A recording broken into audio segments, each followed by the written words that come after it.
Bienvenue aux précieux fidèles de Dieu dans tous les pays du monde qui espèrent le royaume des cieux.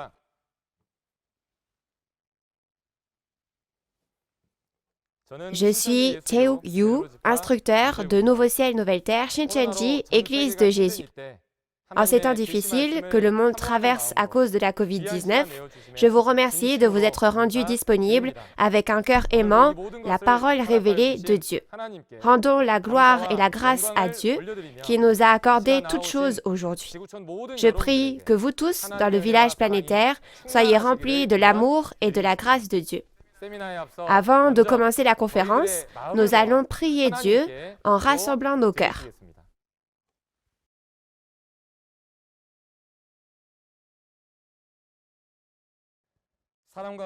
Dieu notre Père, qui est plein d'amour et de grâce, et qui est très saint et miséricordieux.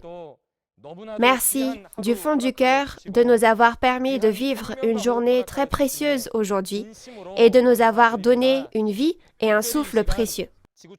En particulier, nous vous remercions sincèrement pour la grâce et l'amour qui nous ont conduits à la conférence ayant pour thème le témoignage sur la prophétie et l'accomplissement de l'Apocalypse, la nouvelle alliance de Dieu, en guidant nos pas avec l'amour de Dieu parmi tous les hommes dans le monde en ce moment.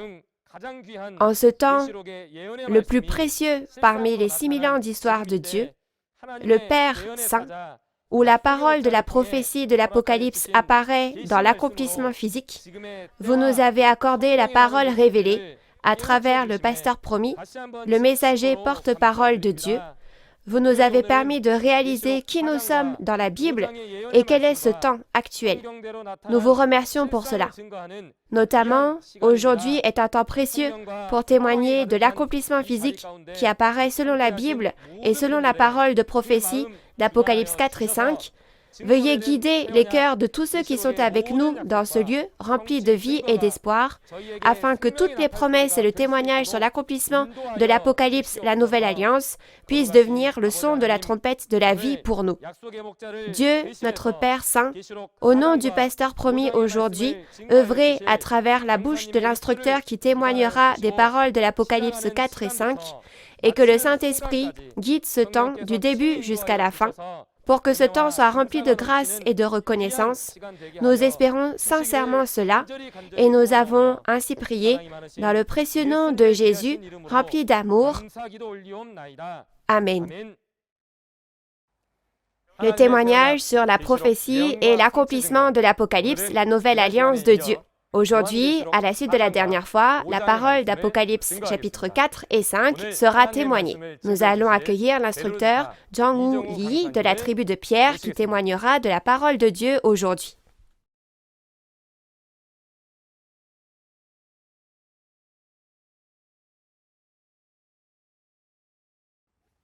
Chers religieux de chaque pays du monde entier qui espéraient le royaume des cieux et la vie éternelle, notamment les pasteurs chrétiens et les membres de la famille de la foi. Je suis ravie de vous accueillir. Je vous remercie infiniment d'avoir participé à la conférence biblique en ligne de Nouveau Ciel, Nouvelle Terre, Shincheonji. Je prie au nom de Jésus que tous ceux qui sont présents en ce moment soient remplis de la grâce et de l'amour de Dieu. Avant de commencer de prêcher la parole, permettez-moi de me présenter brièvement. Je suis Jang-woo Lee, un instructeur de la tribu de Pierre, de Nouveau Ciel, Nouvelle Terre, Shincheonji, établi au nom de Pierre, un disciple de Jésus. Je suis capable de prêcher la parole révélée et l'accomplissement physique des secrets du royaume des cieux parce que j'ai appris du président Mani Lee, président de Nouveau Ciel, Nouvelle Terre, Shincheonji, qui a reçu la parole révélée du ciel. Je n'ai pas mené ma vie de foi à Nouveau Ciel, Nouvelle Terre, Shincheonji depuis le début. Étant né chrétien, j'étais dans la dénomination presbytérienne. À l'église, j'ai fait beaucoup de bénévolat en pratiquant ma foi. Les valeurs que j'avais en pratiquant ma foi consistaient à bien vivre dans ce monde et à aller au royaume des cieux après la mort, et je n'avais pas de grands soucis ou d'inquiétudes concernant la foi. Mais un jour, une inquiétude m'est venue. En chemin, j'ai vu un tract. Même si vous croyez, si vous recevez la marque du 666 sur votre front et votre main droite, vous deviendrez un enfant du diable et irez en enfer. Au début, j'ai ignoré ces choses, mais avec le temps, j'ai commencé à avoir peur. Mais les gens m'ont dit de ne pas recevoir la marque de Satan, mais ils ne m'ont pas dit ce que c'était. Puis, un jour, sur la recommandation d'un ami, j'ai écouté la parole révélée de Nouveau Ciel, Nouvelle Terre Shincheonji et j'ai découvert de façon claire ce qu'était la marque du 666, ce dont j'ai été curieux pendant longtemps. De toute évidence, le témoignage du témoin qui a vu et entendu sur les lieux des événements au temps de l'accomplissement de l'Apocalypse était différent. Cette parole révélée qui témoigne selon le principe des 6 questions de base, quand, où, à qui et comment la marque du 666 a été donnée, et du résultat, était indéniablement biblique, certaine et claire.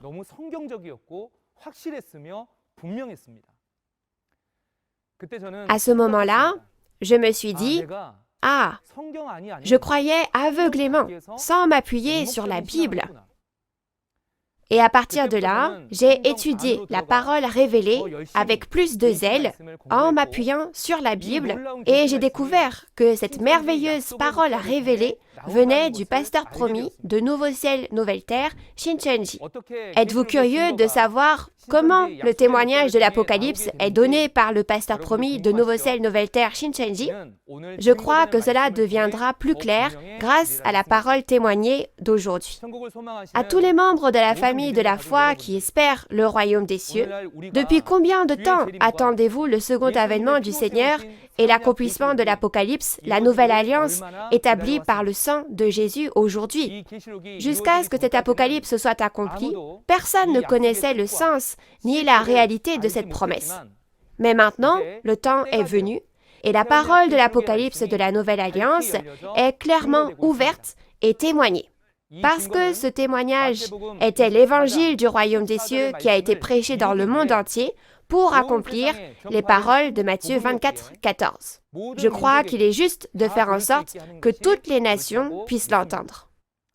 Alors aujourd'hui, j'espère que vous ouvrirez tous grand votre cœur et vous appuierez sur la Bible avec le même cœur que moi, que vous réaliserez et graverez l'Apocalypse dans votre cœur et deviendrez tous le peuple du royaume des cieux qui garde la nouvelle alliance sans ajouter ni retrancher. Concernant le témoignage d'aujourd'hui, puisque ce que le Seigneur a prophétisé en parabole est apparu dans la réalité telle que prophétisée, je vais témoigner clairement de cette réalité. Toutefois, en raison des risques de plainte pour diffamation, je vous ferai une explication résumée. De plus, je voudrais vous prévenir à l'avance qu'il se peut que nous dépassions légèrement le temps imparti. Merci de votre compréhension. Maintenant, je vais me diriger vers le tableau et prêcher la parole.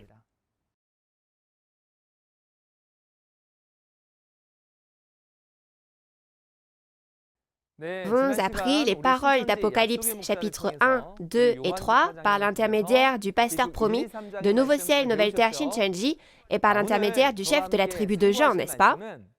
Maintenant, la parole que vous méditerez avec moi aujourd'hui sera la parole d'Apocalypse chapitre 4 et 5, le témoignage sur la prophétie et l'accomplissement de l'Apocalypse, la nouvelle alliance de Dieu. Tout d'abord, je vais expliquer la parole du chapitre 4. Le titre de la référence principale d'aujourd'hui sera Apocalypse chapitre 4, le trône de Dieu et l'organisation du monde spirituel. En parlant du monde spirituel, il ne s'agit pas de cette terre, le monde physique. Cela fait référence au monde spirituel du ciel, et dans le monde spirituel, il y a Dieu, n'est-ce pas? Et on nous montre le trône de Dieu et l'organisation de beaucoup d'anges. Le chapitre 4 de l'Apocalypse nous montre le royaume des cieux du monde spirituel. Je vais vous faire un résumé de la référence principale. Concernant le temps de l'accomplissement, ce sera après l'envoi des lettres au chapitre 2 et 3 de l'Apocalypse. Et le lieu des événements est devant le trône de Dieu dans le monde spirituel. Ensuite, ce qui est important ici, c'est que le lieu des événements change. Dans les chapitres 2 et 3, l'église des 7 chandeliers d'or sur terre était le lieu des événements, mais maintenant, celui des chapitres 4 et 5, c'est le ciel du monde spirituel. Dans Apocalypse 1, il y a un nouveau Jean qui a été choisi par Jésus. Il reçoit l'ordre d'envoyer des lettres aux messagers de cette église dans le tabernacle des 7 chandeliers d'or qui a trahi, n'est-ce pas? Quel genre de lettres était-ce? Ces messagers de la lampe préparant le chemin du Seigneur sont devenus un avec Satan, les Nicolaïtes et les faux pasteurs. Ils ne sont pas devenus un avec Jésus. Ainsi, selon les instructions de Jésus, Nouveau Jean envoie des lettres aux 7 messagers qui se sont unis aux Nicolaïtes de Satan, disant « Repentez-vous, combattez et vainquez l'ennemi.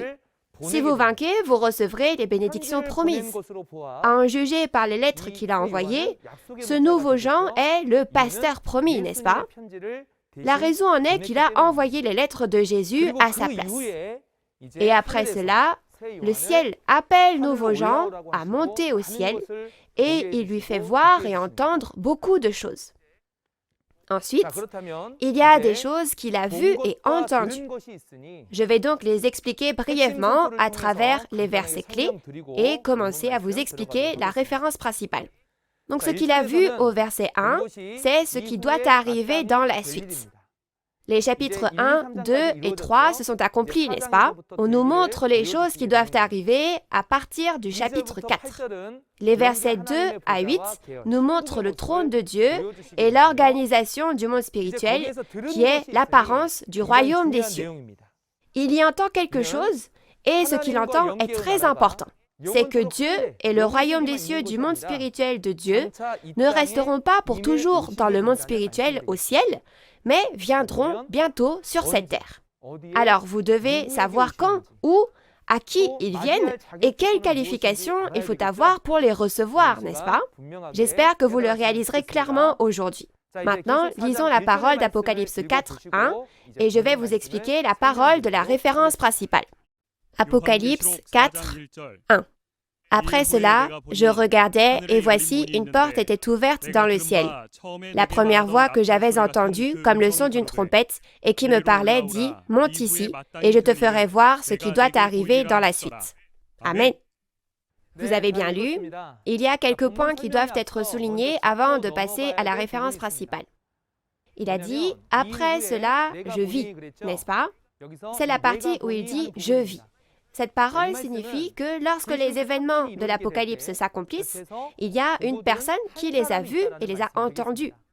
Bien sûr, il y a eu des choses que l'apôtre Jean a vues et entendues en vision il y a 2000 ans, mais même en ce temps de l'accomplissement physique où cette parole s'accomplit, lorsque les événements de l'Apocalypse s'accomplissent, il y a une personne qui a vu et entendu à côté le nouveau Jean, le pasteur promis. J'espère que vous garderez cela à l'esprit. Voyons d'abord ce qui arrivera dans la suite, après cela. D'abord, après cela. Après cela signifie littéralement « après ces choses ».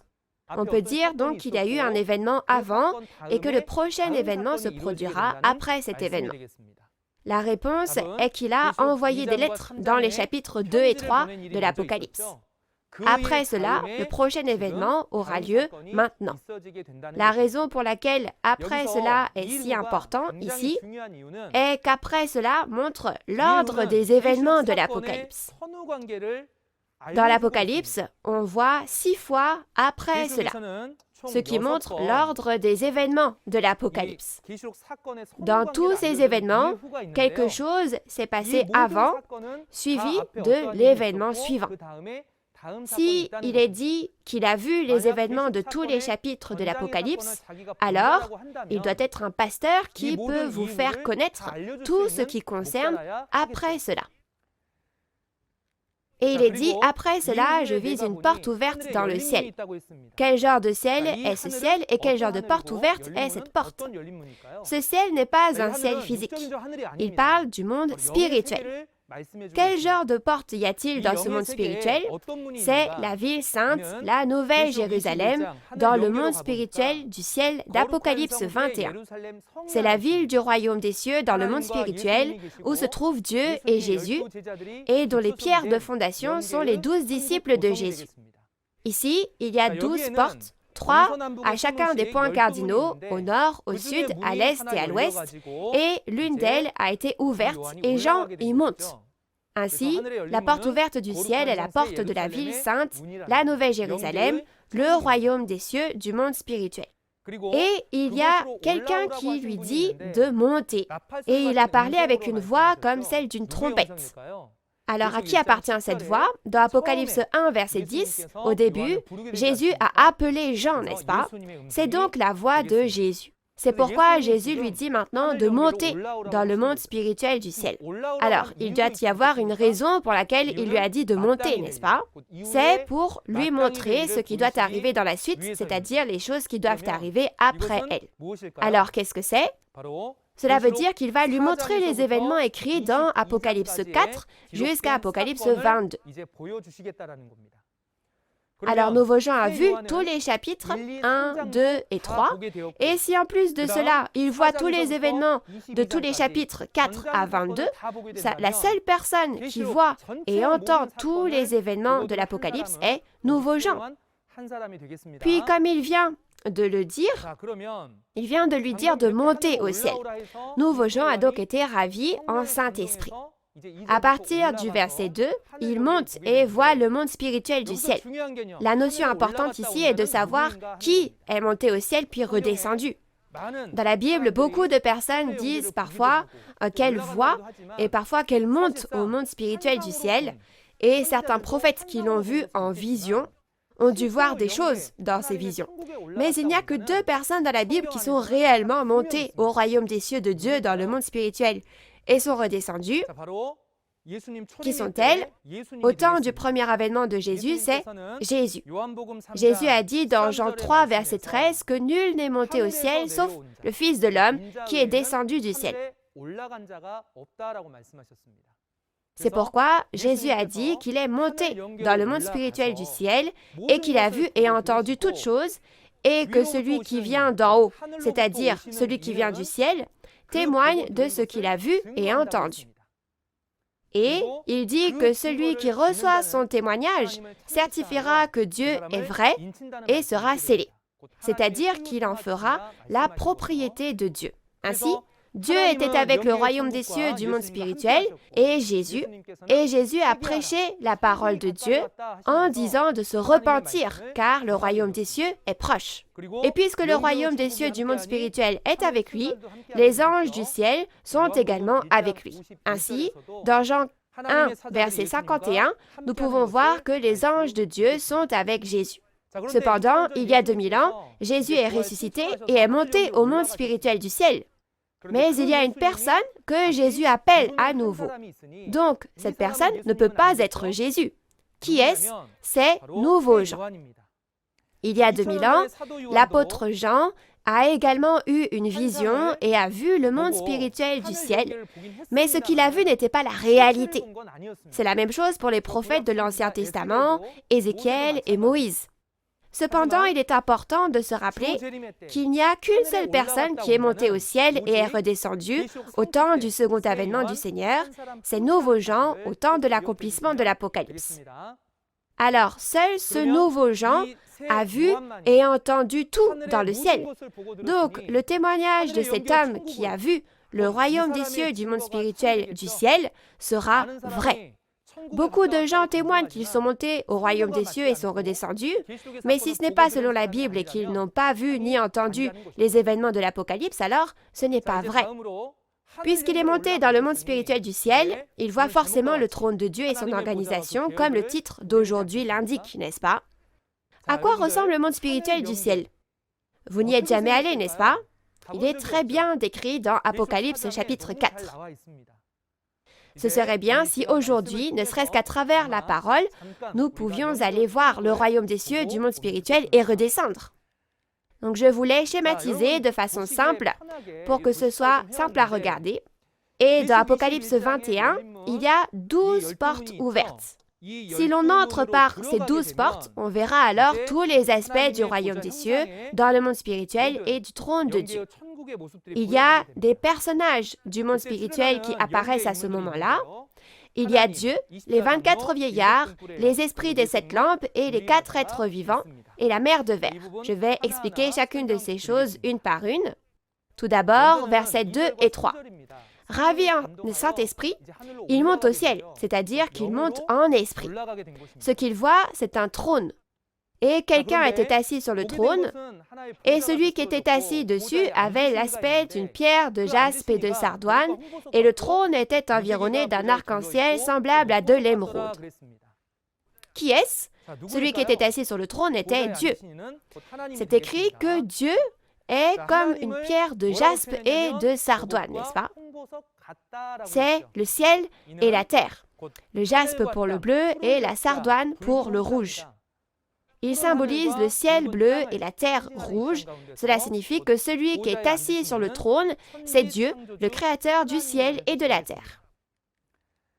Et il y a un arc-en-ciel semblable à de l'émeraude.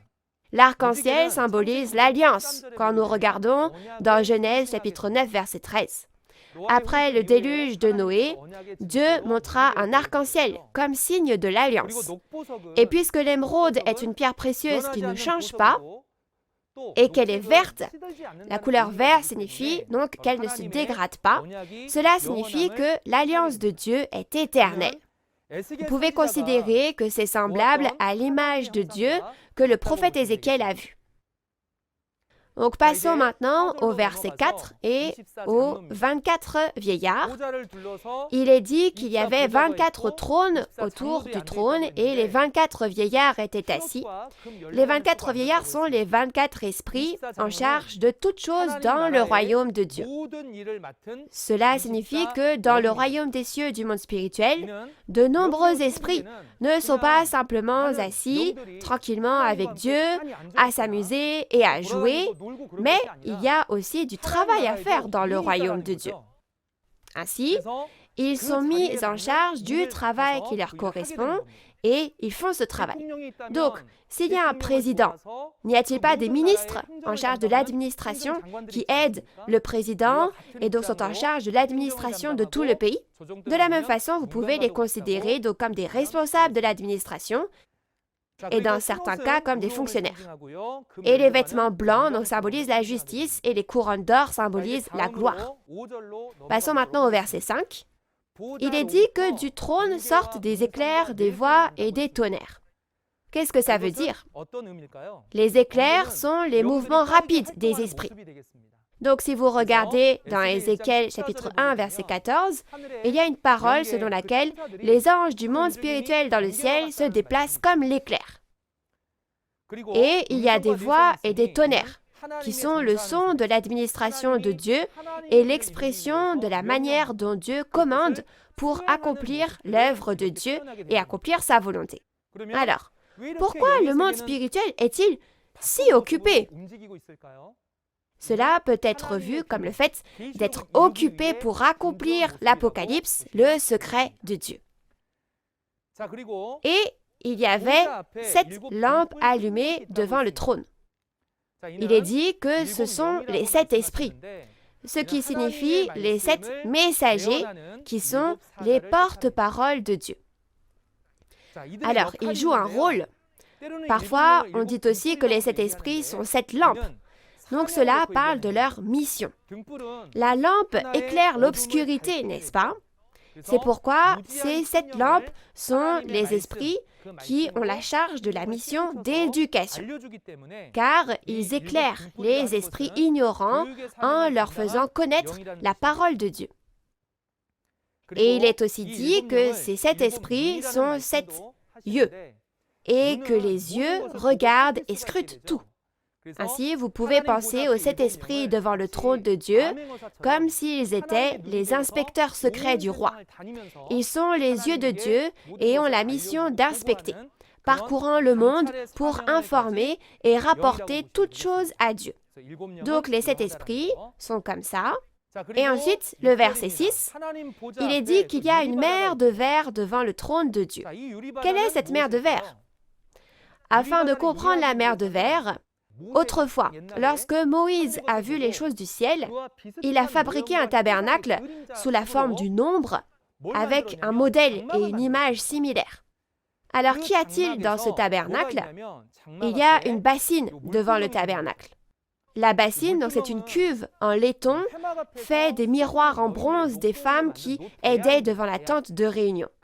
Cependant, pour que les prêtres puissent entrer dans le lieu saint, après y avoir versé de l'eau, ils doivent se laver les mains et les pieds. S'ils ne se les lavent pas, alors cela devient un péché et ils mourraient sur le coup. Donc il fallait se laver les mains et les pieds à tout prix. Mais donc Moïse a vu les choses dans le ciel et a fait une bassine comme celle-ci sur terre. Cela donc s'appelait la mer au temps de Salomon. Cependant, si vous regardez la parole d'Hébreux 8, verset 5, il est dit que c'est une image et une ombre des choses célestes. Et la véritable image, la réalité est différente. Ensuite, il n'est pas important de se laver les mains et les pieds physiques. Mais la chose vraiment importante, comme l'eau avec laquelle on se lave, est de laver notre être intérieur. Qu'est-ce qui lave notre être intérieur? C'est la parole de Dieu. Ainsi, la réalité est la parole de Dieu qui purifie l'être intérieur. Donc, Jésus dit à ses disciples, « Vous êtes déjà purifiés par les paroles que je vous ai dites. » C'est ce qu'il leur a dit en leur prêchant la parole de Dieu. Ainsi, vous pouvez comprendre que c'est la parole de Dieu devant le trône de Dieu qui est la parole du livre ouvert. C'est pourquoi il y a toujours la parole devant le trône de Dieu. Ainsi, là où il y a la parole, il y a Dieu, et là où est Dieu, il y a la parole. Cette mer de verre, vous pourrez l'apprendre donc plus en détail lorsque vous apprendrez Apocalypse 15. Ensuite, il y a les 4 êtres vivants. Ils sont remplis d'yeux devant et derrière. D'un point de vue physique, ce serait terrifiant. Mais que signifient alors ces 4 êtres vivants? Ce sont donc les 4 archanges. Si vous regardez ces 4 archanges dans la Bible, au chapitre 12, ils font la guerre contre le groupe du dragon. Dans le chapitre 6, ils jugent aussi le peuple élu qui a trahi. Et si vous regardez leur rôle à travers la Bible, ces 4 archanges font la guerre et jugent, et dans certains cas, donc vous pouvez les considérer comme des officiers militaires. Mais que sont ces yeux? Ce ne sont pas de vrais yeux. Ce sont des esprits. Ça parle des myriades de myriades et des milliers de milliers d'anges. Mais ces anges sont appelés armées célestes dans le psaume 103. Alors, ne sont-ils pas les armées célestes? Donc, si vous regardez les paroles de Josué 5, verset 14 et verset 15, on fait référence à ces 4 archanges en tant que commandants de l'armée dans le ciel. Ainsi, les 4 archanges sont comme des commandants d'armée, et ces 4 êtres vivants, les archanges, sont également appelés chérubins dans Ézéchiel chapitre 10. Veuillez comprendre ce point. Et si nous regardons le verset 7, on parle des rôles des 4 êtres vivants. Donc dans Apocalypse 4, les 4 êtres vivants sont comparés à des animaux. Un lion, un veau, un homme et un aigle. Mais quand on regarde Ézéchiel chapitre 1, il est dit que chaque être vivant possède ces 4 apparences. Alors, qu'est-ce que cela signifie? Le lion, on dit donc que la personne qui ne réalise pas la parole de Dieu est comme une bête spirituellement. Ceux qui ne comprennent pas la parole de Dieu sont appelés des bêtes spirituelles.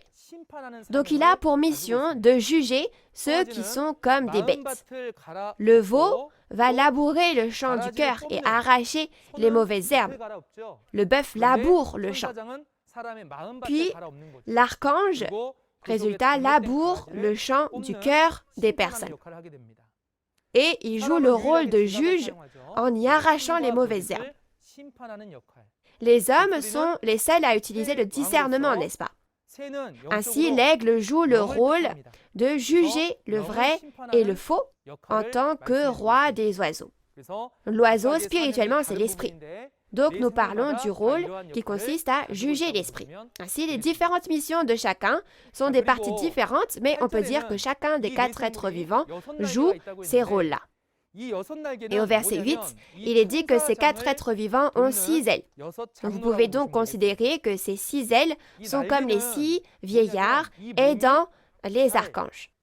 Donc les ailes aident ce corps à aller où il veut et à bien faire son travail. Ainsi, vous pouvez les considérer donc comme les 6 vieillards aidant les archanges. Donc, parce qu'il y a 4 êtres vivants, ainsi vous avez chacun, donc, s'ils ont chacun 6 vieillards, 6 fois 4, 24, donc 24 vieillards. Ainsi, nous pouvons confirmer à travers la Bible que les 4 êtres vivants et les 24 vieillards travaillent toujours ensemble. Alors, avez-vous compris jusqu'ici? Ainsi, il y a l'organisation du trône de Dieu dans le royaume des cieux du monde spirituel comme ceci.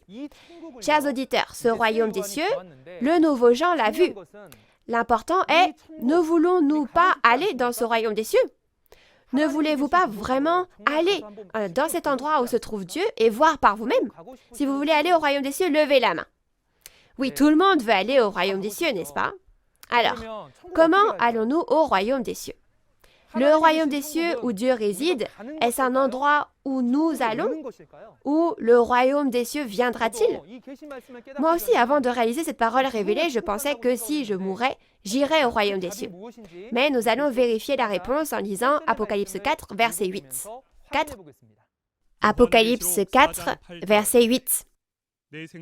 Les 4 êtres vivants ont chacun 6 ailes, et ils sont remplis d'yeux tout autour et au-dedans. Ils ne cessent de dire jour et nuit, Saint, Saint, Saint est le Seigneur Dieu, le Tout-Puissant, qui était, qui est et qui vient. Amen. Vous avez bien lu. Avez-vous trouvé la réponse? Est-ce nous qui allons au royaume des cieux où se trouve Dieu, ou est-ce le royaume des cieux qui vient? Oui, tout comme la parole qui dit qu'il viendra, Dieu et le royaume des cieux viendront. Ensuite, quand Dieu et le royaume des cieux viendront, nous devons savoir quand et où ils viendront, n'est-ce pas? Alors, quand viendront-ils? Ils viennent au temps de l'accomplissement de l'Apocalypse. Ainsi, quand Apocalypse 21 s'accomplit, Dieu a promis qu'il viendrait avec le royaume des cieux. Alors, où viendra-t-il? Selon les paroles de l'Apocalypse, il viendra au nouveau ciel et à la nouvelle terre dans Apocalypse 21. Il y aura des personnes dans ce nouveau ciel et cette nouvelle terre. Dieu a dit que le tabernacle de Dieu sera avec le peuple de ce nouveau ciel et de cette nouvelle terre. Ainsi, il a dit qu'il vivra ici pour toujours avec eux. Alors, si nous espérons le royaume des cieux et la vie éternelle, ne devrions-nous pas aller dans ce nouveau ciel et cette nouvelle terre? Les personnes dans ce nouveau ciel et cette nouvelle terre rencontreront Dieu quand le royaume des cieux du monde spirituel y viendra. Donc, ce serait bien si la réalité de ces personnes était vous et moi, n'est-ce pas? Alors, ne devrions-nous pas savoir qui sont ces personnes qui sont avec le royaume des cieux du monde spirituel? Tout d'abord, de qui a-t-on besoin pour être avec Dieu? Du vainqueur. Qui doit-il combattre et vaincre? On a dit qu'il devait combattre et vaincre les Nicolaïtes de Satan, n'est-ce pas? Cependant, ils étaient l'organisation de la bête avec ses têtes et 10 cornes, les faux pasteurs qui avaient reçu l'autorité du dragon, comme on l'a vu dans Apocalypse 13. En les combattant et en les vainquant, dans Apocalypse 3, verset 12, Dieu, Jésus et le royaume des cieux, dans le monde spirituel, sont avec lui.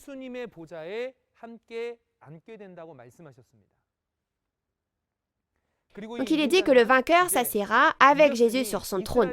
Et maintenant que ce vainqueur a vaincu, il devient Israël et n'est pas le seul à vivre avec Dieu, mais il fera connaître à beaucoup de personnes.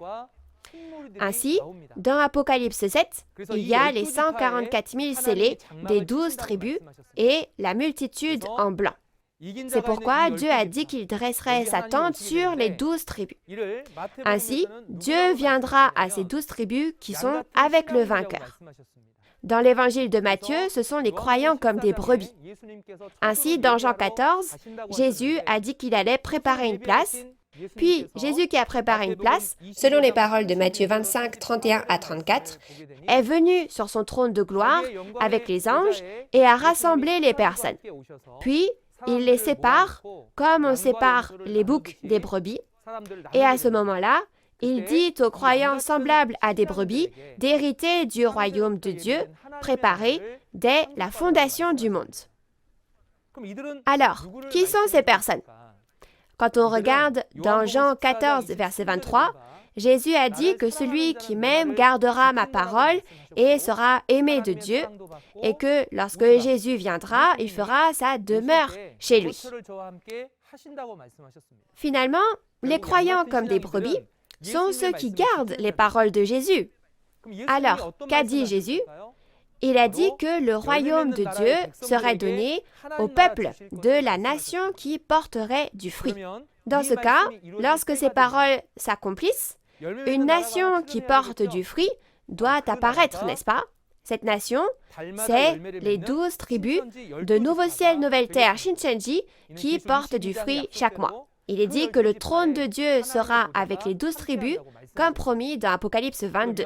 Alors, est-ce vrai que le royaume des cieux du monde spirituel est avec ces 12 tribus de Nouveau Ciel, Nouvelle Terre, Shincheonji? Vous voulez savoir, n'est-ce pas?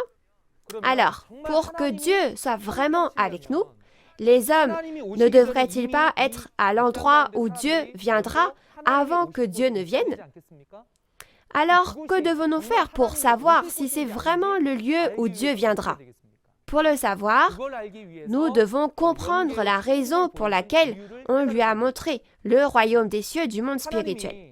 Dieu et Jésus ont montré aux nouveaux gens le royaume des cieux du monde spirituel du ciel. La raison pour laquelle Dieu lui a montré était de créer le royaume de Dieu pour que Dieu vienne sur cette terre. C'est pourquoi Jésus, qui est monté au ciel et descendu, a essayé de créer le royaume de Dieu sur cette terre.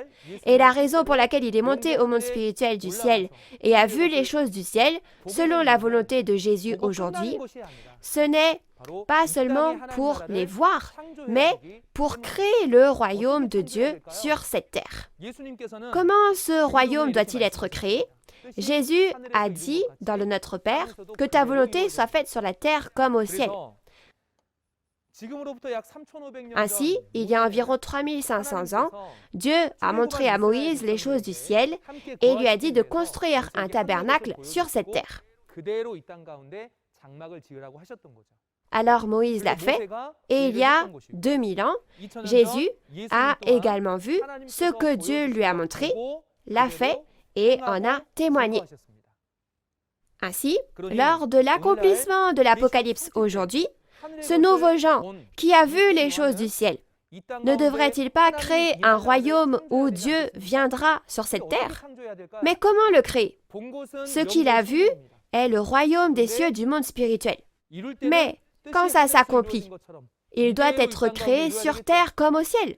Alors, le royaume où le nouveau Jean, le vainqueur, se trouve sur cette terre, doit être construit tel que l'organisation du trône de Dieu, comme si c'était estampillé, n'est-ce pas? Ainsi, l'organisation du trône de Nouveau Ciel, Nouvelle Terre, Shincheonji est la suivante. Il y a le vainqueur, il y a 24 chefs de département, il y a 7 chargés d'éducation, il y a le groupe des seniors, des hommes, des femmes et de la jeunesse, puis il y a la parole révélée et les 12 chefs de tribu. Alors zoomons un peu plus. Ainsi, autour du vainqueur, à travers le vainqueur qui est avec Dieu, Jésus et le royaume des cieux du monde spirituel, la parole de Dieu est délivrée.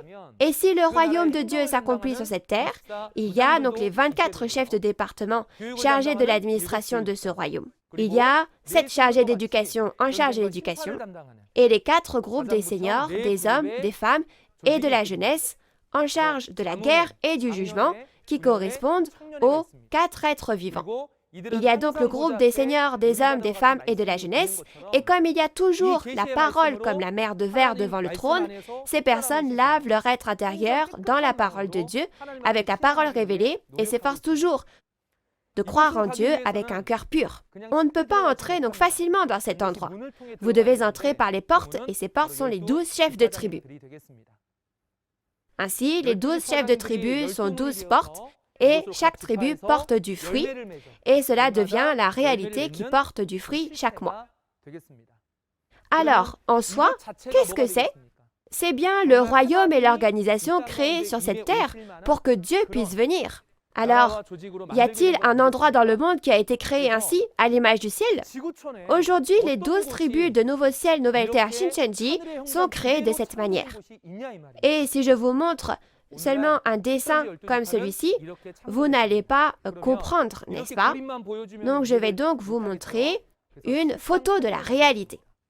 Voici donc la réalité de l'organisation du trône des 12 tribus de Nouveau-Ciel, Nouvelle-Terre, Shincheonji. C'était en 1995, le 14 mars, au stade public de Suwon, dans la province de Gyeonggi, en Corée du Sud. 12 tribus ont été créées le même jour, à la même heure, et 7 chargés d'éducation et 24 chefs de département ont été établis. Et ici, en se levant tous, ils ont prêté serment devant Dieu. Donc de cette façon, le trône des 12 tribus de Nouveau-Ciel, Nouvelle-Terre, Shincheonji a été formé. Nouveau-Ciel, Nouvelle-Terre, Shincheonji a été fondé le 14 mars 1984 et environ 10 ans plus tard, les personnes se sont rassemblées pour constituer le trône et à partir de ce moment, Nouveau-Ciel, Nouvelle-Terre, Shincheonji a connu un essor rapide. Ainsi, beaucoup de personnes sont entrées par les 12 portes en suivant la parole de vérité, n'est-ce pas? Ainsi, comme vous le savez tous, en 2019, à travers la cérémonie de fin d'études sans précédent des 100 000 personnes organisée par les 12 tribus de Nouveau-Ciel, Nouvelle-Terre, Shincheonji, de nombreuses personnes, environ 100 000, sont venues à Nouveau-Ciel, Nouvelle-Terre, Shincheonji, en suivant la parole de vérité. Cette cérémonie de fin d'études a été l'événement au cours duquel les premiers fruits mûrs ont été présentés à Dieu. Ainsi, le lieu créé sur cette terre, après avoir vu les choses du ciel, selon les paroles d'Apocalypse 4, c'est les 12 tribus de Nouveau-Ciel, Nouvelle-Terre, Shincheonji, créées par le pasteur promis, Nouveau-Jean, le vainqueur, qui a vu toutes ces choses, et cela devient le royaume de Dieu sur lequel Dieu a dit qu'il viendrait bientôt. Alors, ne faudrait-il pas aller dans cet endroit? Vous voulez y aller, n'est-ce pas? Alors, comment faire pour y aller? On nous parle de la méthode pour y aller dans Apocalypse chapitre 5. Le titre d'Apocalypse chapitre 5 est « Le livre scellé de 7 sceaux ». Jean, qui est monté dans le monde spirituel, voit le livre scellé de 7 sceaux dans la main droite de Dieu, et Apocalypse 5 relate les événements qui ont eu lieu à ce moment-là. Le temps de l'accomplissement est le même qu'Apocalypse 4. Ainsi, après avoir envoyé les lettres d'Apocalypse 2 et 3, les événements se déroulent devant le trône de Dieu dans le monde spirituel. Là, Jean a vu un livre scellé de 7 sceaux dans la main droite de Dieu, et il a vu Jésus prendre ce livre. Il a entendu que lorsque Jésus a pris le livre scellé, les 4 êtres vivants et les 24 vieillards étaient si heureux qu'ils se sont prosternés devant l'agneau et ont commencé à chanter un nouveau cantique. Le contenu du nouveau cantique, c'est que beaucoup de personnes seront achetées par le sang de Jésus et seront faites royaume et prêtres de Dieu, et que le royaume et les prêtres de Dieu seront donc créés. Alors, regardons comment cela s'est accompli. Nous allons regarder les paroles d'Apocalypse 5, une par une, pour voir à quel point c'est formidable que Jésus prenne le livre scellé de 7 sceaux, de sorte que tous les anges et toute la création se réjouissent. Tout d'abord, nous allons lire les paroles d'Apocalypse 5, 1 à 3. Apocalypse 5, versets 1 à 3. Puis je vis dans la main droite de celui qui était assis sur le trône un livre écrit en dedans et en dehors, scellé de 7 sceaux. Et je vis un ange puissant qui criait d'une voix forte, « Qui est digne d'ouvrir le livre et d'en rompre les sceaux ?» Et personne dans le ciel, ni sur la terre, ni sous la terre, ne put ouvrir le livre, ni le regarder. Amen.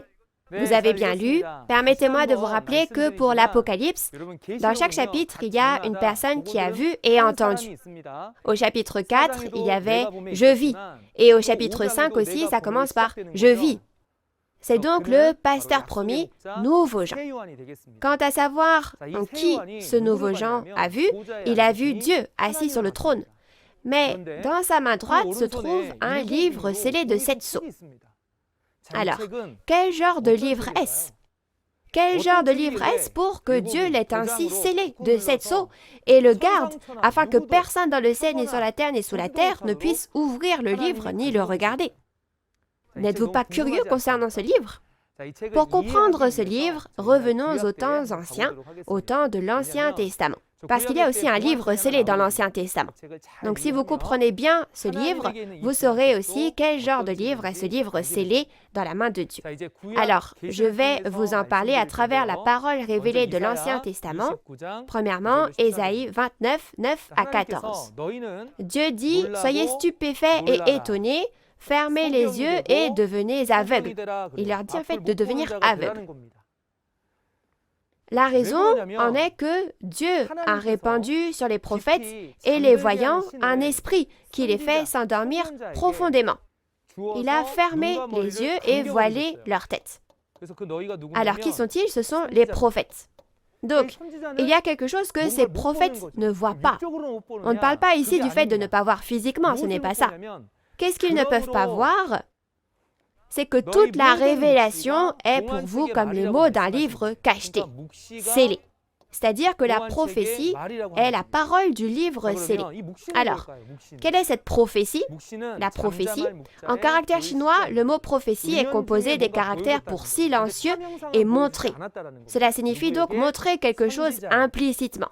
Mais la vraie forme de ces choses n'a pas été montrée. À qui? Aux prophètes. Alors, quand les choses futures sont montrées aux prophètes, ce n'est pas en fait sous leur vraie forme, mais ce sont des visions qui leur sont montrées, n'est-ce pas? Ainsi, comme ces choses sont écrites telles quelles, même les prophètes ne savent pas ce que cela signifie. Ainsi, la prophétie nous dit ce qui se passera dans le futur. C'est donc une prophétie. Comme les choses à venir ont été montrées sous la forme de prophétie et comme elles étaient écrites telles quelles, c'est devenu un livre scellé dont on ne comprenait pas la signification. On donne ceci à une personne qui sait lire, on demande à une personne donc, qui dit qu'elle connaît bien la Bible et elle dit qu'elle ne sait pas parce que c'est scellé. Et on le donne alors à celui qui ne sait pas lire et quand on lui demande de lire, il dit qu'il ne peut pas parce qu'il ne sait pas lire. Alors celui qui sait lire, c'est le pasteur. Ceux qui ne savent pas lire, ce sont les membres de l'Église, mais finalement, personne ne sait. Alors qui sont ceux qui sont devenus aveugles? Ce sont ces personnes.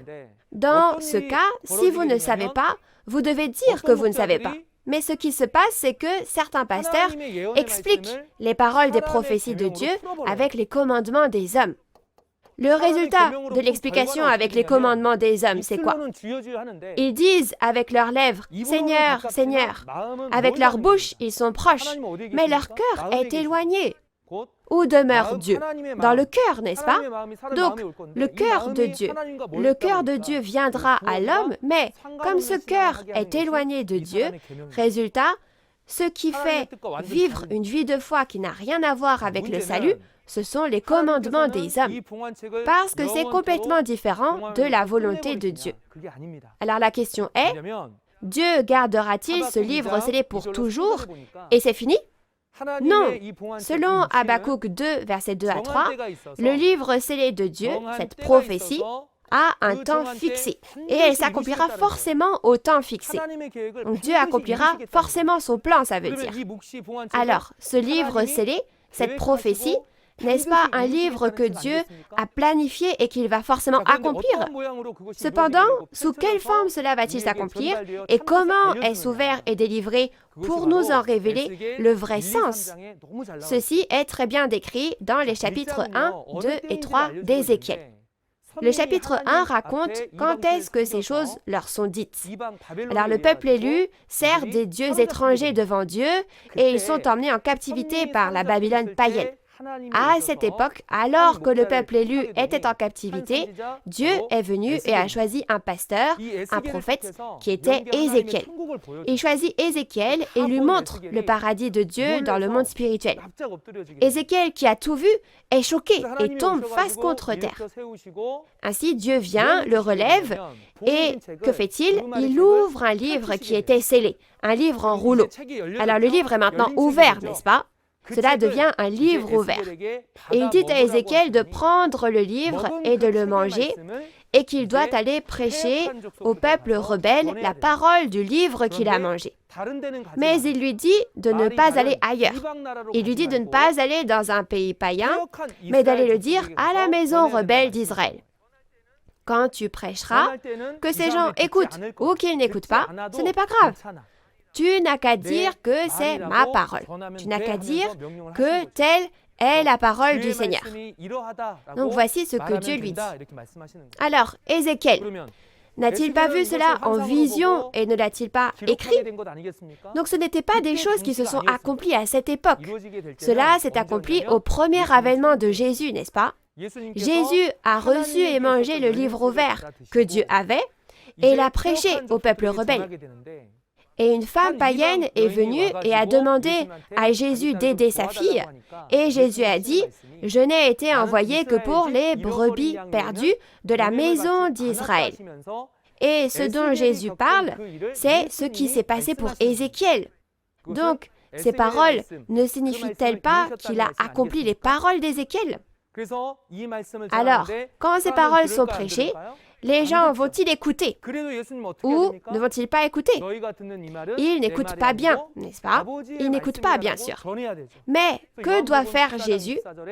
Tu dois leur dire que cette parole qu'ils entendent n'est pas la tienne, mais celle de ton Père. Donc c'est pourquoi il l'a dit ainsi dans Jean 14, 24. Ce qui est important, c'est que la vraie volonté de Dieu, cette révélation ouverte et montrée que Jésus prêche, est maintenant annoncée. On annonce à nouveau à ceux qui n'ont été instruits que par les commandements des hommes. Les hommes n'ont pas reçu la parole, mais ceux qui ont reçu la parole reçoivent la révélation selon le souhait de Jésus et en viennent à connaître Dieu. Nous pensions que Dieu serait avec ces gens de l'Israël physique qui enseignaient la loi, mais en fait, Dieu était avec Jésus, n'est-ce pas? Donc c'est ce que l'on apprend. Alors, que se passe-t-il lorsque vous apprenez à connaître Dieu? Dans Jean 17,3, il est dit que la vie éternelle est de connaître le seul vrai Dieu et Jésus-Christ qu'il a envoyé. Connaître Dieu vous donnera la vie éternelle. Pourquoi? Si vous savez où est Dieu, vous irez là où se trouve Dieu, bien sûr. Par conséquent, la prophétie de ce livre scellé est dévoilée et entendre les paroles du pasteur qui a reçu les paroles du livre ouvert, c'est recevoir la révélation et c'est entendre la parole de Dieu. Et en connaissant Dieu, on obtient la vie éternelle. C'est donc très important, n'est-ce pas? C'était donc le processus de la révélation de l'Ancien Testament. Alors maintenant, revenons à aujourd'hui. À l'époque du second avènement du Seigneur, il y a un livre scellé de 7 sceaux dans la main droite de Dieu. Quel genre de livre est-ce? Quel genre de livre était-ce pour que Dieu le cache ainsi? Il est dit que ce livre était scellé de 7 sceaux. Donc il était caché, n'est-ce pas? Ce qui est scellé, c'est la prophétie. La prophétie. Alors, lequel des 27 livres du Nouveau Testament est le livre prophétique? Oui, c'est l'Apocalypse de Jean, n'est-ce pas? Mais elle est cachée. Elle est cachée avec quoi?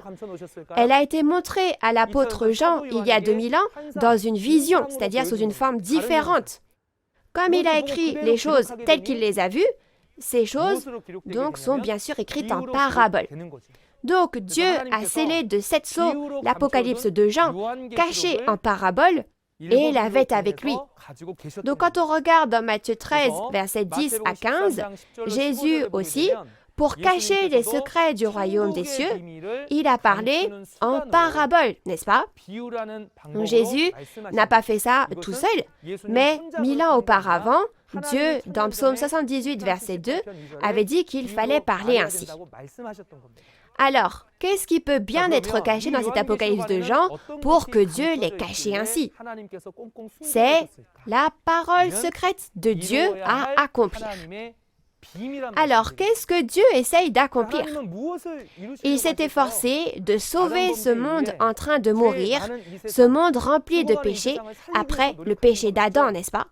N'est-ce pas la volonté de Dieu de pardonner les péchés de chacun, de les sauver, de leur donner le royaume des cieux et de vivre ensemble pour toujours? C'est pourquoi Dieu a caché toutes ces opérations secrètes dans l'Apocalypse. De plus, à cause du péché, Dieu est parti, n'est-ce pas?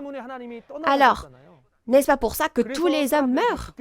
Il faut donc se débarrasser du péché et capturer tout Satan et le diable qui nous fait pécher, n'est-ce pas?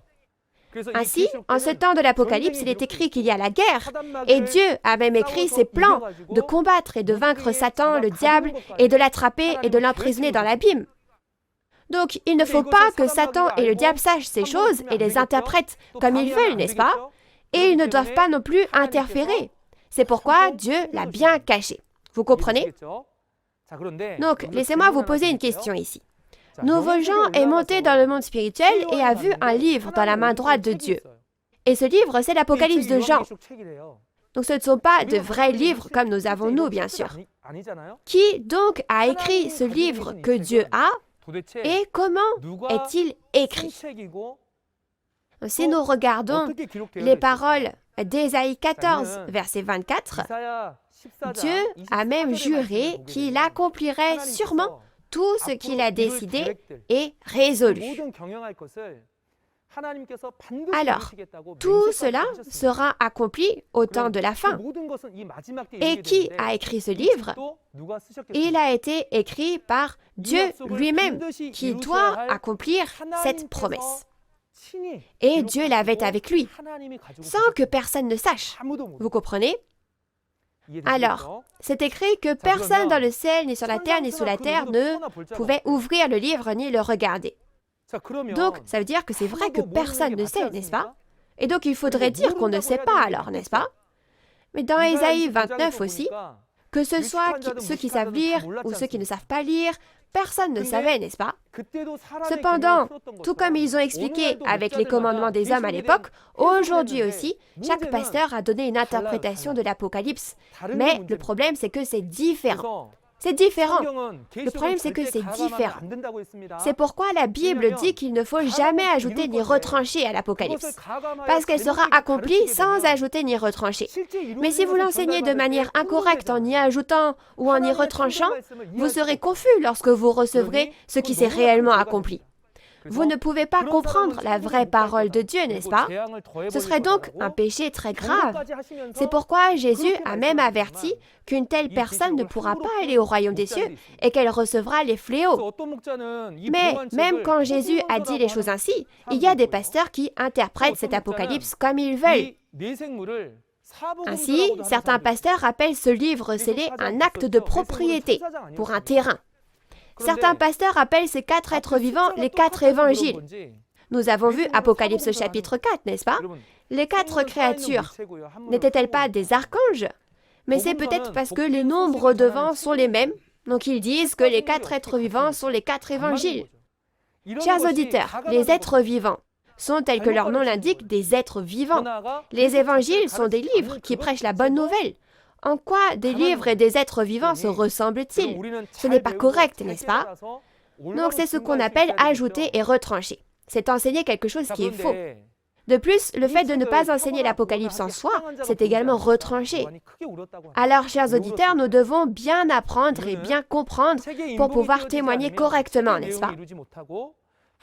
Donc il est dit que Jean pleurait beaucoup de ce que personne ne fut trouvé digne d'ouvrir le livre ni de le regarder. Pourquoi a-t-il pleuré? La raison en est qu'à moins que les sceaux du livre ne soient brisés, le contenu du livre ne peut pas être accompli et le royaume de Dieu et le salut ne peuvent pas être atteints. Si le livre de l'Apocalypse n'est pas accompli, le salut, le royaume des cieux et la vie éternelle qui sont les secrets de Dieu ne peuvent pas s'accomplir. Et Satan, si le diable n'est pas capturé, nous n'aurons pas d'autre choix que de vivre dans le péché pour toujours. Ainsi, Jean le savait et a beaucoup pleuré, bien sûr. Alors aujourd'hui, Nouveau Jean aussi a dû beaucoup pleurer à cause de ça, n'est-ce pas? Donc l'important est qu'alors qu'il pleure, l'un des vieillards arrive et est très heureux et lui apporte une bonne nouvelle. La bonne nouvelle, c'est qu'il y a quelqu'un qui peut ouvrir ce livre.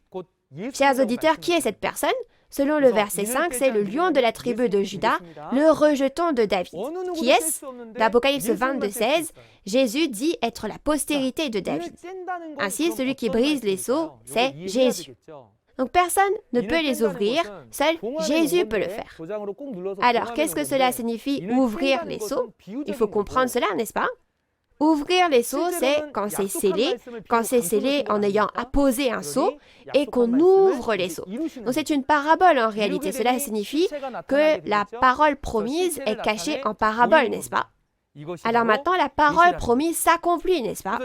Quand ce sera accompli, la réalité apparaîtra.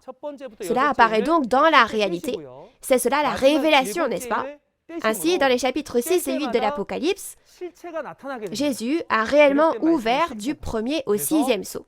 Il ouvre le 7e en dernier, et chaque fois qu'un sceau est ouvert, la réalité est révélée. la réalité de la parole écrite. Ainsi, la réalité qui est apparue est annoncée, et donc c'est annoncé en sonnant de la trompette. Donc si je vous l'explique brièvement avec des images, le livre scellé promettait que 7 étoiles apparaîtraient, mais lorsqu'elles apparaissent réellement, ce ne sont pas 7 étoiles qui apparaissent, mais 7 messagers, bien sûr. Donc quand la réalité apparaît comme ça, c'est la révélation, vous comprenez? Ainsi, les choses écrites dans la Bible sont des étoiles, mais maintenant que nous connaissons la réalité, nous en venons à comprendre que les étoiles sont les 7 messagers, vous comprenez? Alors, quelles sont les conditions ensuite pour ouvrir les sceaux? C'est très important. Les conditions, il a dit que c'était parce qu'il avait vaincu. Alors, qui Jésus a-t-il combattu et vaincu? Dans Jean 16, 33, Jésus dit qu'il a combattu le monde et l'a vaincu. Alors, que signifie combattre et vaincre le monde? Dans Éphésiens 2, verset 2, on voit que c'est Satan, le diable, qui contrôle le monde. Ainsi, avoir vaincu le monde signifie avoir vaincu Satan, le diable. Alors, pourquoi cette victoire sur Satan, le diable, est-elle la condition pour pouvoir ouvrir les sceaux? C'est connaître l'identité et le secret de Satan, le diable, bien sûr. Parce qu'il a combattu Satan, le diable, une fois et qu'il l'a vaincu, il connaît son identité et son secret, et il sait ce qu'il dira, fera et comment il va interférer. Donc, si je sais que c'est un escroc, comment puis-je être trompé par cette personne? Je ne me ferai pas tromper, n'est-ce pas? De plus, comme les gens qui ne savent pas qui sont des escrocs se font tromper, si on va leur dire, ils comprendront et ne seront plus trompés par les escrocs, n'est-ce pas? Donc par conséquent, j'aimerais que vous sachiez que même si ce Satan, le diable, interfère avec l'accomplissement de l'œuvre du diable, la victoire de Jésus est la condition pour pouvoir ouvrir les sceaux. L'important, en fait, c'est d'ouvrir les sceaux et alors la promesse sera accomplie. Comme Jésus l'a accompli au ciel aussi et qu'il a vaincu, il doit aussi y avoir quelqu'un qui vaincra sur cette terre pour pouvoir voir, entendre et témoigner quand les réalités de la parole, de la promesse apparaissent sur cette terre, n'est-ce pas? C'est pourquoi, lorsque les sceaux sont ouverts, il y a quelqu'un qui se tient à côté et qui est témoin de tout. Qui est-il? C'est Nouveau-Jean, le pasteur promis de Jésus. C'est pourquoi Amos 3,7 dit que Dieu n'agit jamais à moins qu'il ne révèle son secret à son serviteur le prophète. Donc, à celui qui a vu tous les chapitres 1, 2 et 3 de l'Apocalypse, il lui dit de monter dans le monde spirituel du ciel et il lui montre tout du chapitre 4 jusqu'à la fin, n'est-ce pas? Il lui a tout montré du chapitre 1 au chapitre 22 et a accompli tel quel sur terre. Et ce qu'il a accompli, il a montré toutes ces choses à la personne qui dit « Moi, Jean, j'ai vu et entendu ces choses » au verset 8. Puis il lui ordonne d'aller dans les églises et de prêcher. Alors, à chaque fois qu'un sceau est ouvert, il y a un pasteur qui dit qu'il a vu et entendu, n'est-ce pas? Vous comprenez? Donc, à travers ce pasteur, nous devons tous recevoir le témoignage. Maintenant, alors, réfléchissons à la façon dont cette parole nous est transmise à travers le processus de délivrance de la révélation. Celui qui peut briser les sceaux, ouvrir les sceaux, c'est Jésus, n'est-ce pas? Jésus, le véritable agneau, est venu et a pris le livre de la main droite de Dieu qui était assis sur le trône, n'est-ce pas? Qui ça? Jésus. Puis, Jésus a reçu le livre de la part de Dieu pour faire quoi? Pour en ouvrir les sceaux. Alors, combien cela est important? Ce verset 7, c'est très important. Il y a une célébration dans le ciel. Pourquoi? Parce que cela marque le début du processus de délivrance de la révélation. Nous connaissons les paroles d'Apocalypse 1:1. Donc c'est la révélation de Jésus-Christ, n'est-ce pas? Que Dieu lui a donné. Alors, Dieu ne lui donne-t-il pas quelque chose? Qu'est-ce qu'il lui donne? Ce que Dieu donne, c'est un livre scellé. Et celui qui le reçoit, c'est Jésus, n'est-ce pas? C'est donc la révélation de Jésus-Christ. Pourquoi? Parce que c'est Jésus qui a reçu le livre scellé et l'a ouvert. Alors que Dieu lui a donné pour montrer à ses serviteurs les choses qui doivent arriver bientôt. Donc ce sont les événements de tous les chapitres 1 à 22. À qui sont montrées les choses qui doivent arriver bientôt? Donc c'est pour les montrer aux serviteurs l'ange a été envoyé au serviteur Jean pour l'instruire. Alors, la révélation doit être délivrée. Et qui en est le point de départ? Au début, donc, elle était avec Dieu, puis elle doit passer à Jésus pour que ça commence, n'est-ce pas? Donc, c'est pourquoi il est si important pour l'agneau de prendre le livre de la main de Dieu. Alors, regardons de plus près à travers les images. Il y avait un livre scellé de 7 sceaux dans la main droite de Dieu, et Jésus a pris le livre scellé.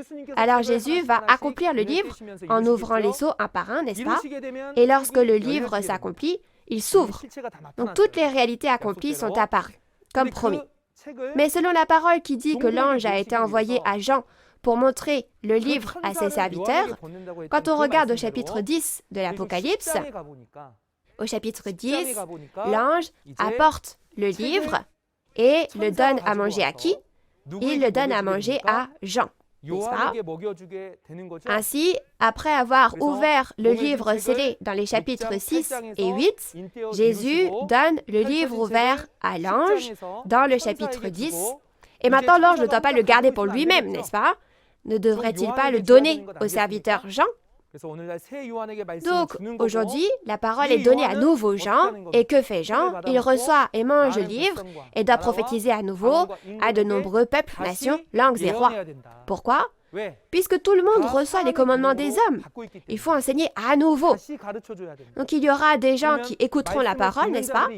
La parole est prêchée à toutes les églises. Alors, tous ceux qui reçoivent la parole vont-ils au royaume des cieux? Deviennent-ils tous les serviteurs?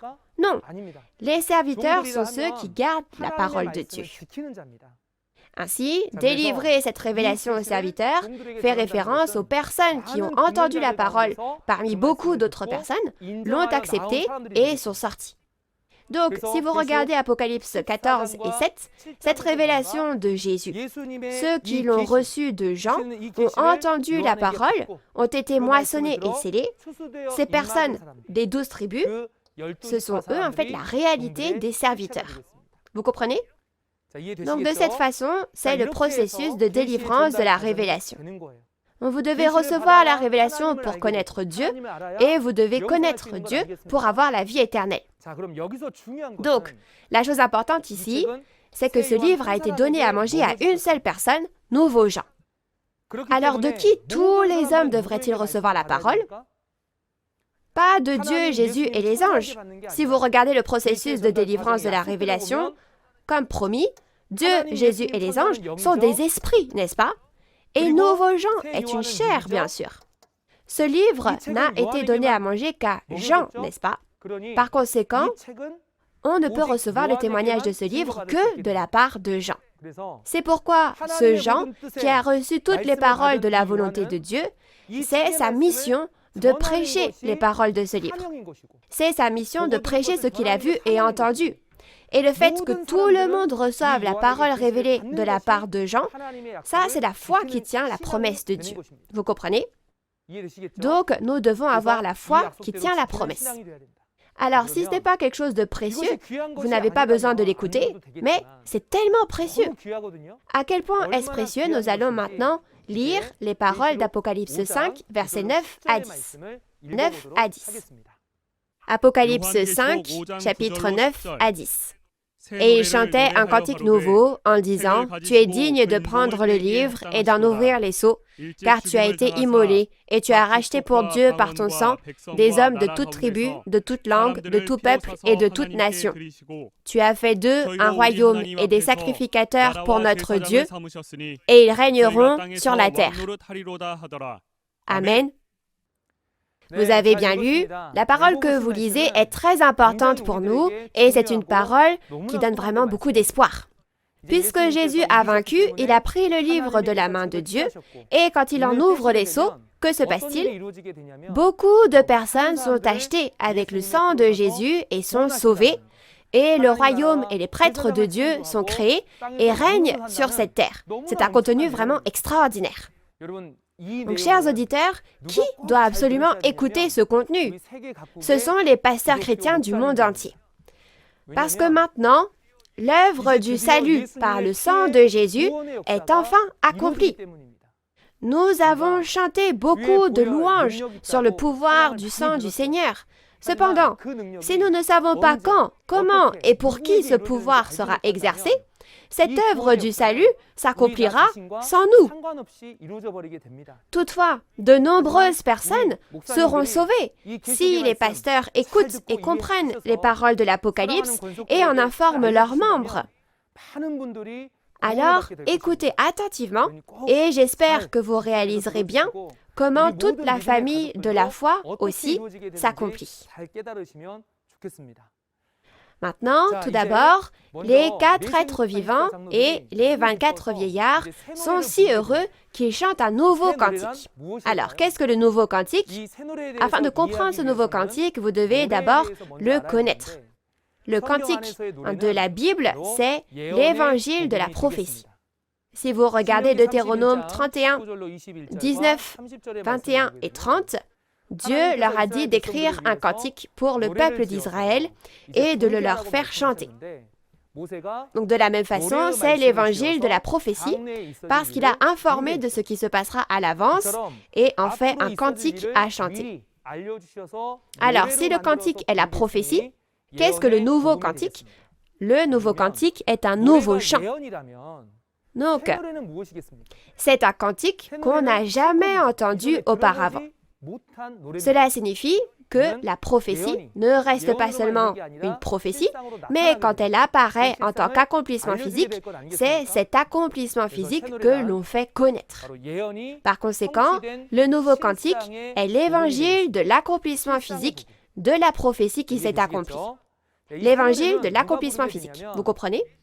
Donc, quant à savoir qui chantera ce nouveau cantique, dans Apocalypse 5, les 4 êtres vivants et les 24 vieillards le chanteront dans le monde spirituel du ciel. Et dans Apocalypse chapitre 14, il y a ceux qui ont chanté le nouveau cantique devant le trône de Dieu. Les 4 êtres vivants et les vieillards, ce sont les 144 000 scellés, soit les premiers frémurs. Il est dit qu'ils chantent l'évangile éternel. Donc ça, nous verrons un peu plus en détail un peu plus tard. Vous comprenez le nouveau cantique? Donc, lorsque les 4 êtres vivants et les 24 vieillards chantent le nouveau cantique, lorsque la prophétie de l'Apocalypse s'accomplit, ils chantent le nouveau cantique d'avance pour faire connaître le fait que cet accomplissement physique aura lieu. Alors, qu'est-ce qui apparaît dans cet accomplissement physique? Des hommes de chaque tribu, langue, peuple et nation sont rachetés par le sang de Jésus. Donc, alors, s'il est dit qu'il rachète des personnes avec le sang de Jésus et les sauve, où sont ces tribus, peuples, langues et nations?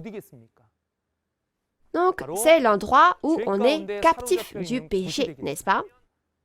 Parce que c'est le lieu d'où on fait sortir avec le sang de Jésus pour le pardon des péchés. Donc, c'est un lieu de captivité dans le péché. Donc, quant à savoir par qui ils ont été capturés, si vous regardez Apocalypse 13, versets 7 et 17-15, ils sont captifs de l'organisation des pasteurs de Satan qui ont reçu l'autorité du dragon, soit la bête à 7 têtes et 10 cornes. Alors, est-ce une nation physique ou est-ce une nation spirituelle? C'est une nation en parabole ici. Mais pour savoir exactement quel genre d'endroit c'est, vous devez d'abord connaître le roi qui gouverne la nation. Le roi. Le roi, il dirige la nation, n'est-ce pas? Mais dans la Bible, le roi est appelé le prêtre royal. Dans 1 Pierre 2, verset 9, donc c'est le pasteur. Alors, quel genre de nation est la nation où le pasteur règne? C'est l'Église. Et le peuple dans l'Église gouverné par le pasteur, donc c'est les fidèles de l'Église. Et la langue, c'est la langue du pays. Donc, la parole de l'Église, c'est la doctrine. Et la tribu, c'est le lieu où se rassemblent divers peuples et nations. On peut donc dire que c'est chaque dénomination. Ainsi, dans toutes les églises du monde, dans toutes les églises de tous les pays, parmi toutes ces églises, ici et là, parmi les personnes qui sont ici, des personnes sont achetées avec le sang de Jésus. Donc c'est ça que ça veut dire. Alors, acheter avec le sang de Jésus signifie sauver avec le sang de Jésus, n'est-ce pas? Alors, pourquoi Jésus aurait pu nous sauver par d'autres choses? Mais pourquoi dit-il qu'il sauve par le sang? Allons voir d'où vient la parole disant que Jésus sauve par le sang. Donc, c'était au temps de Moïse. Quand on regarde au temps de Moïse, qu'est-ce que Dieu a utilisé comme matériau de salut pour sauver les Israélites de la captivité en Égypte? C'était le sang et la chair de l'agneau. Donc, le sang de l'agneau a été appliqué sur les poteaux gauche et droit des portes.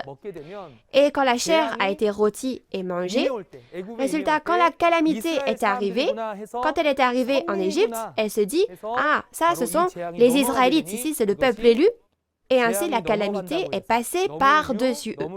Donc, comme la calamité est passée par-dessus eux, on appelle ça la Pâque. En caractère chinois, donc ce sont les caractères pour passer par-dessus qui sont utilisés. Donc, l'agneau utilisé à cette époque, c'était l'agneau sacrificiel. On l'appelle l'agneau pascal. Cependant, ce qui s'est passé pendant cette période de Moïse, c'était une œuvre comme une ombre. Ce n'était pas la vraie forme. Quand on passe au temps du premier avènement, c'est là où la vraie forme, la véritable image apparaît. Qui est-ce? C'est Jésus. Donc dans Jean 1, verset 29, c'est Jean-Baptiste qui voit Jésus et qui dit qu'il est l'agneau de Dieu qui ôte le péché du monde. Donc Jésus était la réalité de l'agneau. Alors si Jésus est un agneau, devrions-nous manger le sang et la chair de Jésus? Ce n'est pas la chair et le sang physique, n'est-ce pas? Dans Jean 6, 51 à 58, Jésus dit « Je suis le pain vivant qui est descendu du ciel. Si vous mangez de ce pain, vous aurez la vie éternelle. » C'est-à-dire donc que Jésus, le pain vivant descendu du ciel, si on mange de ce pain vivant, on a la vie éternelle. Donc quelle est la réalité de ce pain? C'est le sang et la chair de Jésus en fait. Alors, est-ce du vrai sang et de la chair? Non. Si Dieu est la parole, alors Jésus est aussi la parole. Si le dénominateur est la parole, alors le numérateur est aussi la parole. Donc, si Jésus est la parole, alors le sang et la chair sont la parole, n'est-ce pas? Mais les gens n'ont pas compris, et tous ceux qui ont suivi Jésus pour le pain sont partis. Mais les 12 disciples, dont Pierre, ont dit « Seigneur, vers qui irions-nous » Ils ont réalisé en fait que le sang et la chair de Jésus, c'était la parole révélée de Jésus. Vous comprenez? Ainsi, le sang et la chair de Jésus sont la parole révélée. Si Jésus est l'agneau pascal, alors il faut recevoir la parole révélée de Jésus pour pouvoir obtenir le vrai salut, n'est-ce pas? Donc dans Jean 5, verset 24, Jésus a dit que « Si vous m'écoutez, vous passerez de la mort à la vie. » N'est-ce pas la Pâque? C'est pourquoi les paroles du sang de Jésus, l'agneau, comme matériau du salut, sont l'accomplissement physique aujourd'hui. Quand Jésus a promis le temps de son second avènement, il a rassemblé ses disciples et il a fait une nouvelle alliance avec son sang dans Luc 22, 14 à 20. Une nouvelle alliance. Comment a-t-il fait la nouvelle alliance? Il a dit « Je voulais vraiment manger ce repas de la Pâque. » Alors, maintenant, tous les autres Juifs égorgeaient un agneau parce que c'était la veille de la Pâque, mais les disciples de Jésus, eux, ont écouté les paroles de Jésus qui était l'agneau. Alors, cette parole qui dit « J'ai vraiment voulu manger le repas de la Pâque avec vous », mais ce repas de la Pâque, en fait, c'était la parole du sang de Jésus. Il a dit qu'il ne mangerait plus de la nourriture de la Pâque jusqu'à ce qu'elle soit accomplie dans le royaume du Père. Donc on ne mangera pas les paroles du sang de Jésus. Parce que maintenant, Jésus en fait s'en va. Donc jusque-là, il nous a seulement dit de commémorer avec du vin et du pain. Donc l'important, c'est que, comme il dit que vous n'en mangerez plus jusqu'à ce qu'elle soit accomplie dans le royaume du Père, au temps de la fin, quand le royaume du Père est créé, on pourra en manger de nouveau à cet endroit-là, n'est-ce pas? Alors quel genre de royaume est ce royaume du Père? Dans Apocalypse 5, versets 9 à 10, les gens de chaque tribu et nation, donc ce sont les gens dans le péché, n'est-ce pas? Ce sont toutes les églises, n'est-ce pas? Là, ils sont rachetés avec le sang de Jésus. Alors, c'est quoi le sang de Jésus? C'était la parole révélée, n'est-ce pas? Mais qui donne la parole révélée de Jésus-Christ? C'est de nouveaux gens qui la délivrent selon le processus de délivrance, n'est-ce pas? Et que fait-il avec cette parole révélée? Il va donc maintenant acheter ces personnes. Donc, vous devez savoir à quel point les paroles de la révélation de Jésus témoignées par nouveaux gens sont précieuses. Ces paroles sont les paroles du sang de Jésus qu'il a promis de donner au temps de la fin. Et avec la parole révélée, les personnes sont rachetées au prix du sang pour créer le royaume et les prêtres de Dieu. De cette façon, le royaume du Père, où il avait dit qu'on mangerait de nouveau la Pâque, s'accomplit. Vous comprenez? Donc, le sang de l'agneau Jésus fera finalement effet au temps du retour du Seigneur, c'est-à-dire lorsque l'Apocalypse s'accomplit. C'est pourquoi nous avons vu Apocalypse 5, versets 9 et 10, et il est dit que les gens vivent, mais que les gens sont achetés. Mais dans Apocalypse 1, versets 5 à 6, il y a aussi une parole qui dit que le sang nous libère du péché. De plus, dans Apocalypse 7, verset 14, il dit qu'il y a ceux qui viennent à Dieu au temps de la grande tribulation en lavant leurs vêtements avec le sang de Jésus pour laver leurs péchés. Donc c'est la multitude en blanc. Et il est dit que pour établir le royaume de Dieu, il faut combattre et vaincre Satan et le diable. Et les armes pour combattre sont le sang de l'agneau et la parole de témoignage. Par conséquent, au temps du second avènement, la puissance, le pouvoir du sang de notre Seigneur qui a versé son sang il y a 2000 ans sera révélé lors de l'accomplissement de l'Apocalypse. Nous devons donc tous recevoir cette puissance du sang de Jésus et recevoir le salut, non? Nous devons tous recevoir le pardon de nos péchés, non? Ainsi, comme le salut du sang de Jésus, l'agneau de la Pâque, sera accompli, comment est-ce qu'il sera accompli? En achetant les personnes avec le sang à travers la parole révélée qui est témoignée, on fait d'eux le royaume et les prêtres de Dieu. Alors, quelle bénédiction est-ce de devenir le royaume et les prêtres de Dieu? On dit donc qu'ils règnent sur la terre. Alors, ces rois font référence à des pasteurs. Donc, je ne dis pas seulement que les promesses de l'Apocalypse s'accomplissent, mais que si ça s'est accompli, il faut aussi croire en l'accomplissement, n'est-ce pas? Ainsi, de nouveaux pasteurs ayant la parole révélée apparaissent. Ils deviennent les nouveaux prêtres dans le royaume de Dieu. Ils deviennent les nouveaux pasteurs. Vous comprenez? Donc, qui sont-ils en réalité? Ce sont les 144 000 personnes des 12 tribus du nouveau royaume qui sont moissonnées et scellées, comme on le voit dans les chapitres 14 et 7 de l'Apocalypse. Alors, quelle en est la preuve? C'est que seules ces personnes chantent le nouveau cantique. C'est l'évangile de l'accomplissement physique de la parole promise, soit l'Apocalypse au temps du second avènement du Seigneur. Donc la prophétie de l'Apocalypse et l'évangile de l'accomplissement physique sont le nouveau cantique que seuls les 144 000 peuvent apprendre et chanter devant le trône de Dieu, devant les 4 êtres vivants et les vieillards. Ces personnes sont les 12 tribus. Vous comprenez? Donc de cette façon, nous avons appris comment s'accomplit le salut du sang de Jésus, l'agneau pascal, et quelle est sa réalité. De cette façon, je vais maintenant résumer les paroles des chapitres 4 et 5 de l'Apocalypse. Donc comme nous l'avons vu au chapitre 4, il n'y a qu'une seule personne qui est montée dans le monde spirituel du ciel et qui en est revenue.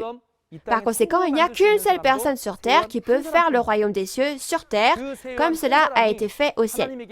Il est dit que le livre scellé que Dieu avait, Jésus l'a pris et en a ouvert tous les sceaux à travers les chapitres 6 et 8, et que ce livre ouvert, il l'a donné ensuite à Jean, à travers l'ange, pour qu'il le mange, et la parole révélée que seul Jean a mangée devient la parole du salut du sang de Jésus et sauve beaucoup de personnes.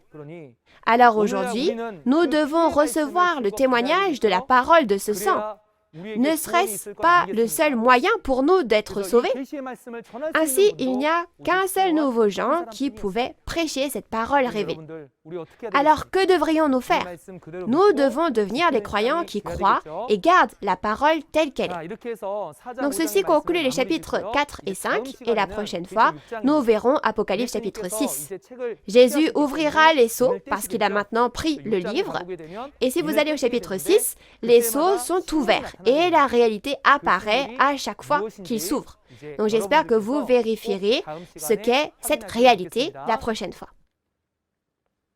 Chers pasteurs du monde entier et famille de la foi, nous sommes actuellement dans une grande tribulation. Le monde est dans une situation très difficile. Cependant, dans cette tribulation, Dieu n'a pas perdu sa miséricorde et dans Apocalypse 7, verset 14, il a dit qu'il sauverait la multitude en blanc de la grande tribulation par le sang de Jésus. Où se rassembleront-ils après avoir été sauvés? Dans Apocalypse 7, versets 9 à 10, il est dit qu'ils viennent à Dieu qui est assis sur le trône et à l'agneau. Alors, ils deviennent un avec Dieu, n'est-ce pas? Oui. Alors, que devons-nous faire dans une situation difficile? Comme en ce moment, nous sommes un.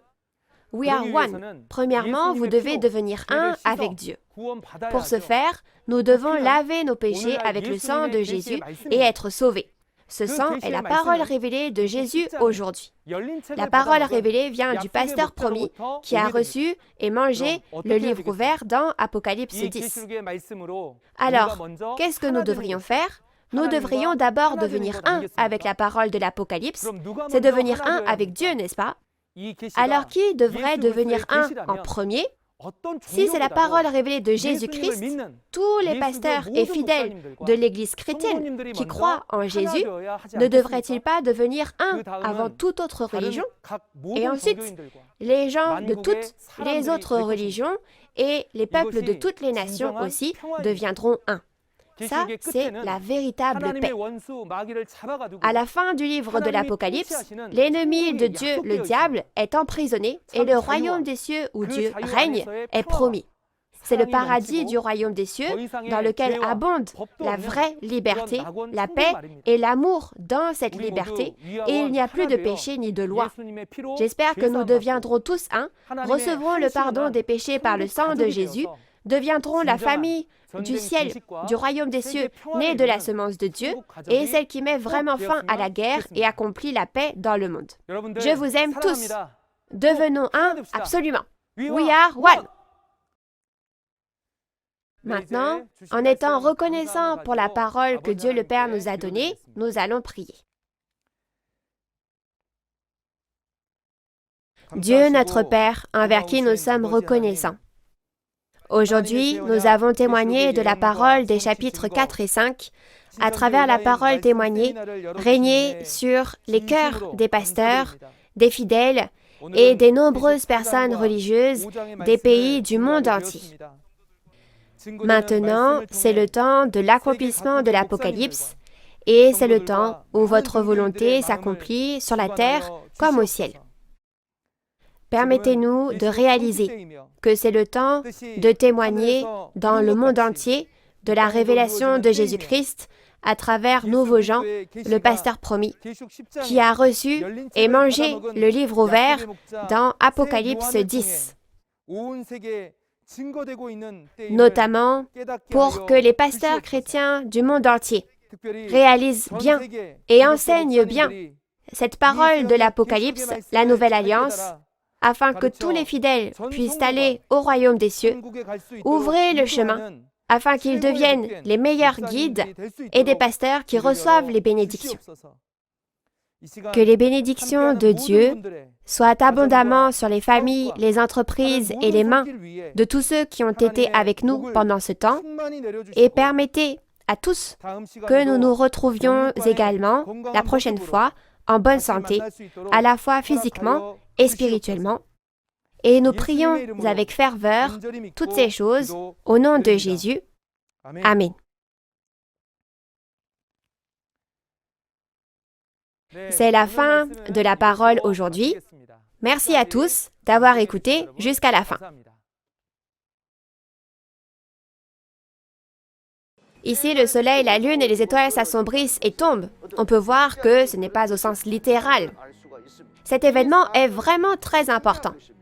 Ce n'est qu'en réalisant cet événement que nous pouvons réaliser le royaume de Dieu, le royaume des cieux, qui apparaîtra selon la promesse, selon cette parole de Dieu. À l'endroit avec lequel sont Dieu et Jésus, il y a la parole, n'est-ce pas? Où est-ce? Shincheonji, Église de Jésus, temple du tabernacle du témoignage. Le témoignage de la prophétie et de l'accomplissement de l'Apocalypse, la nouvelle alliance de Dieu. Aujourd'hui, nous avons partagé les paroles des chapitres 4 et 5 de l'Apocalypse. Les pasteurs et les croyants qui croient en Dieu partout dans le monde écoutent cette parole ensemble. Nous voyons les mêmes paroles de la Bible sous le même ciel. Bien que les ethnies, les langues et les pays soient différents, la sincérité de l'aspiration à la parole de Dieu est la même et nous croyons qu'il n'y a qu'une seule parole de vérité de Dieu. Nous, Nouveau Ciel, Nouvelle Terre, Shincheonji, voulons partager la parole de vérité avec tout le monde, nous aimer les uns les autres et adorer Dieu en paix. Après avoir entendu la parole de cette révélation, les pasteurs du monde entier veulent signer un protocole d'entente avec nous. Nouveau Ciel, Nouvelle Terre, Shincheonji est ouvert à tous ceux qui aiment la parole. Les pasteurs qui souhaitent signer un protocole d'entente avec nous via cette conférence peuvent nous rejoindre à tout moment en nous contactant par email ou par téléphone. Enfin, je voudrais exprimer ma sincère gratitude aux pasteurs et aux membres du monde entier qui ont illuminé ce troisième temps de témoignage de la prophétie et de l'accomplissement de l'Apocalypse, la nouvelle alliance de Dieu. Nous vous demandons d'être avec nous jusqu'à la fin du témoignage de la parole révélée, qui se poursuivra donc la prochaine fois. C'est la fin du programme aujourd'hui et nous allons faire la prière que le Seigneur nous a enseignée. Notre Père, qui es aux cieux, que ton nom soit sanctifié, que ton règne vienne, que ta volonté soit faite sur la terre comme au ciel.